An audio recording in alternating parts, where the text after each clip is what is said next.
Vocês sempre me pedem para falar sobre os resultados de abdominoplastia, o inchaço, o abdômen projetado ali depois da cirurgia, o estômago alto. E hoje, então, eu trouxe o caso de uma paciente, que eu atendi no meu consultório, que tinha exatamente essas queixas. Para vocês entenderem um pouquinho mais sobre o que estava acontecendo, o que a gente fez para poder ajudar no resultado dela. Olá, sejam bem-vindos ao VCP. Eu sou Juliana Oliveira, sou fisioterapeuta e nutricionista. Hoje eu trouxe para vocês o caso de uma paciente que tinha realizado a cirurgia de abdominoplastia havia 2 anos, só que ela não ficou totalmente satisfeita com o resultado, ela via muito volume ainda na região abdominal, mesmo 2 anos depois do procedimento.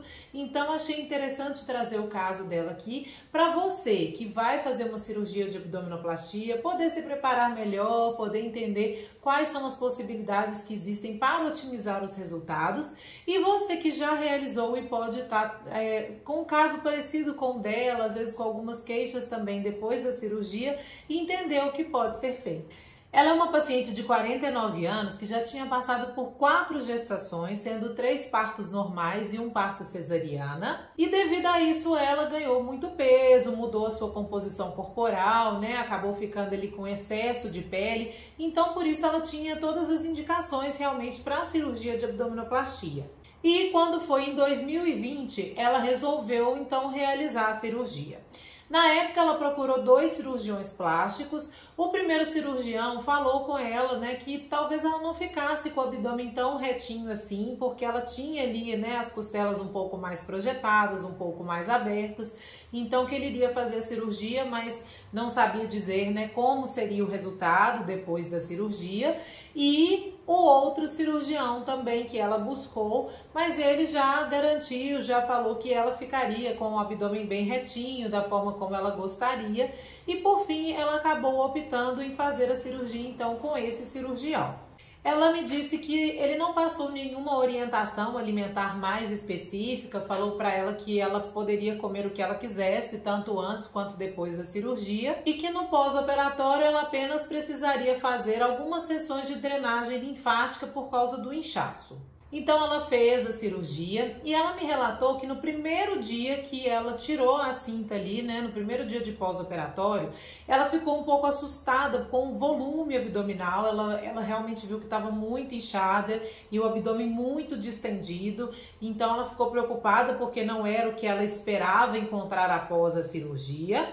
E começou então a realizar as sessões de drenagem linfática para poder ajudar em todo esse inchaço. Realizou um total de 20 sessões de drenagem linfática, mas ela não percebeu uma melhora tão grande assim e me disse também que sentia muita dor nas sessões de drenagem.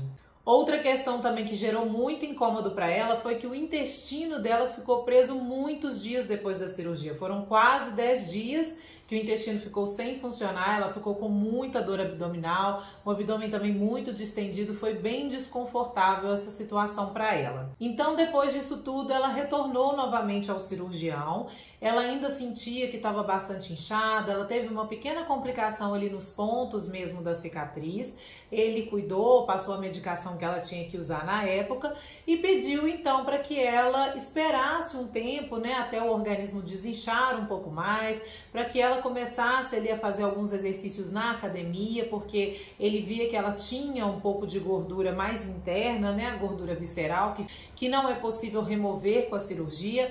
Ela se matriculou então na academia, começou a fazer os exercícios, mas ela também relatou que para ela foi muito difícil porque ela sentia muita dor, muito incômodo para fazer os movimentos, os exercícios na academia. Ela ficava ali com a região da cicatriz sentindo um ardor depois e com a região do abdômen ainda mais inchada quando ela fazia os exercícios. Para poder ajudar na questão da abdominal dela, ela começou a pesquisar na internet e acabou encontrando aqui meus vídeos no YouTube falando sobre essa questão da projeção abdominal, outros vídeos que eu já fiz, que eu vou inclusive deixar aqui o link se você ainda não assistiu.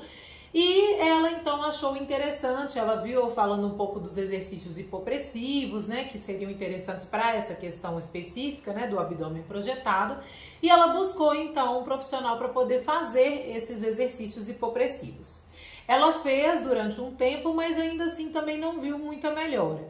E aí, por isso, ela resolveu vir no meu consultório, agendou uma consulta para poder entender o porquê que ela não estava tendo resultado, o que precisava mudar, né, melhorar, para que ela realmente ficasse mais satisfeita com o abdômen dela. Na consulta, ela me relatou tudo isso que eu contei aqui até agora.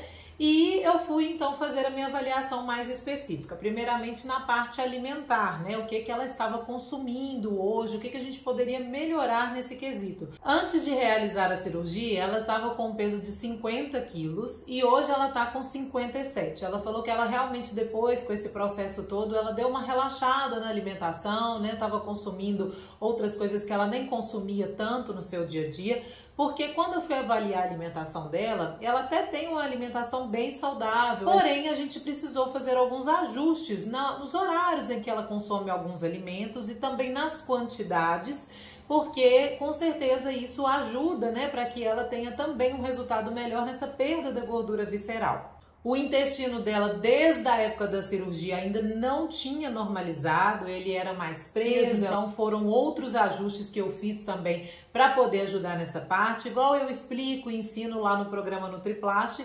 Se você depois quiser, tiver interesse em conhecer, eu vou deixar o link aqui embaixo. E em relação a toda a questão da sua cirurgia em si, ela ainda realmente apresentava, né, um pouco de inchaço ali na região do abdômen, assim como um pouco de gordura visceral e um pouco de gordura subcutânea também, que eu creio que ela possa ter ganhado, né, nesse período com esse ganho de peso que ela teve. E o que me chamou bastante atenção era que ela tinha muitas limitações para fazer alguns movimentos no seu dia a dia. Ao tomar banho, ela não conseguia lavar a região das costas e também na hora de dormir, ela não conseguia ficar com as pernas totalmente esticadas, porque ela sentia queimar muito ali na região da cicatriz. Então ela sempre tinha que ficar com as pernas semifletidas, né, um pouco dobradas, porque senão era muito desconfortável na região. Na hora que eu fui avaliar a mobilidade do tecido dela, eu comecei a entender por que ela tinha tantas limitações de movimento e essa sensação mesmo de queimação ali na região da cicatriz.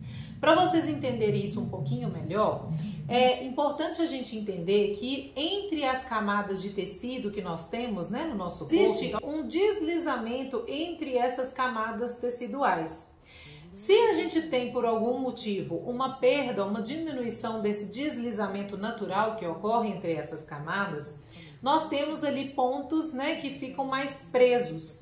E isso faz com que a gente sinta dores na região, desconforto e pode inclusive sobrecarregar outras regiões do nosso corpo. Por isso que no caso dela, ela sentia muito incômodo para fazer certos movimentos, né, que não deveria sentir, e também na hora de ir para a academia fazer os exercícios, ela ficava com muita dor depois. A coisa que eu comecei o tratamento dela foi exatamente fazendo as mobilizações, fazendo os movimentos, os exercícios que iriam melhorar esse deslizamento entre as camadas teciduais. Tinha aderências importantes ali na região da cicatriz, ela tinha uma diminuição de mobilidade, por exemplo, do fígado, né, que é um órgão muito importante para o nosso corpo. Então, a partir desse primeiro momento, a partir desse tratamento mais específico, eu comecei a fazer com ela, então, outros exercícios que têm esse conceito, por exemplo, do hipopressivo, né, só que a diferença, gente, é que muitas vezes as pessoas, eu falo aqui para vocês, né, do benefício dos exercícios hipopressivos, mas os exercícios hipopressivos, eles ficaram muito conhecidos, muito famosos por esse movimento aí, que é o vácuo do abdômen, né, que é a aspiração diafragmática, é onde o paciente ele faz essa abertura de costelas e o abdômen ele entra, né, ele faz esse fundo realmente. E muitas pessoas entendem que isso é hipopressivo, né? Esse movimento, esse exercício é o hipopressivo. Só que, no caso dessa paciente, por exemplo, que já existia uma abertura ali maior de costelas, uma diminuição da mobilidade mesmo do movimento das costelas, esse tipo de exercício não é interessante. Então, a partir disso, eu ensinei os exercícios certinhos que ela ia fazer em casa e ela até falou, né? Nossa, como são diferentes dos exercícios que eu fiz quando eu procurei o hipopressivo. Por isso que é importante, gente, entender essa questão, né? O profissional que vai te prescrever os exercícios que você vai fazer, primeiro ele tem que ter um entendimento do processo que você passou, da cirurgia, por exemplo, que você realizou, como no caso da abdominoplastia. Existem alterações específicas, né, que são de acordo com o processo cicatricial que você passa. Então, todos os meus pacientes eu vou avaliar exatamente isso, essas questões, as limitações e a técnica que foi realizada ali, para dizer quais exercícios são melhores ou quais exercícios você deve evitar fazer. Porque tem coisa que vai ajudar e tem exercícios que não vão ser tão benéficos assim. Então é importante você ter essas orientações. E semana passada eu pude reavaliar, né, os resultados todos que ela teve com esse 1 mês de mudanças alimentares, como eu falei, os exercícios corretos, prescritos para o que ia ajudar no caso dela, e depois das sessões de mobilização que a gente fez. E esse foi o resultado que ela atingiu até agora. O mais gratificante é que não é só uma questão, né, gente, da melhor estética que ela teve até agora, mas também a questão da funcionalidade, porque agora ela me disse que consegue fazer todos os movimentos, que ela já não tem mais essa restrição de dormir com as pernas esticadas, ela tá conseguindo ir ao banheiro todos os dias, não tem mais aquela questão do inchaço, de extensão abdominal que ela tinha. E também está conseguindo fazer agora exercícios na academia. Então, inclusive os exercícios que eu passei para fazer em casa, ela está adaptando para poder fazer junto com os outros exercícios que ela faz na academia, sem incômodo nenhum, sem nenhuma dor. Então é isso, né, gente? A gente tem que buscar não só a questão estética, que é claro que eu acho que num primeiro momento é o que mais move, né, o que mais motiva a buscar um tratamento, mas buscar observar todas essas outras alterações que às vezes atrapalham a nossa qualidade de vida e acabam passando despercebidas. Então isso tudo é muito importante. Se vocês quiserem conhecer um pouquinho mais, né, sobre essa questão, esse trabalho, a alimentação, esses exercícios mais específicos, mas às vezes você está longe, né, em outra cidade, cidades pequenas, ou então até mesmo em outros países, eu tenho, né, feito esse acompanhamento com esses pacientes através do programa NutriPlast, que eu faço toda essa abordagem de forma online. Então depois, se você quiser conhecer um pouquinho mais também, acessa aqui embaixo, eu vou deixar aqui na descrição também o link para você conhecer, certo? Bom, eu espero poder ter ajudado você que está aí, que vai fazer uma cirurgia de abdominoplastia, primeiro poder entender, né, que às vezes no pós-operatório algumas questões são bem importantes, a questão alimentar pode ajudar muito, se você quiser se preparar melhor para a cirurgia, né, saber o que você pode comer, o que você não deve, para poder inclusive ajudar em todos esses desconfortos que podem surgir depois, e também que às vezes não é só a drenagem linfática o único tratamento que vai te ajudar no pós-operatório. Então, conhecer essas outras possibilidades é importante para que você programe melhor, né, o seu pós-operatório. A gente se vê em breve, então, no próximo vídeo. Até lá. Tchau!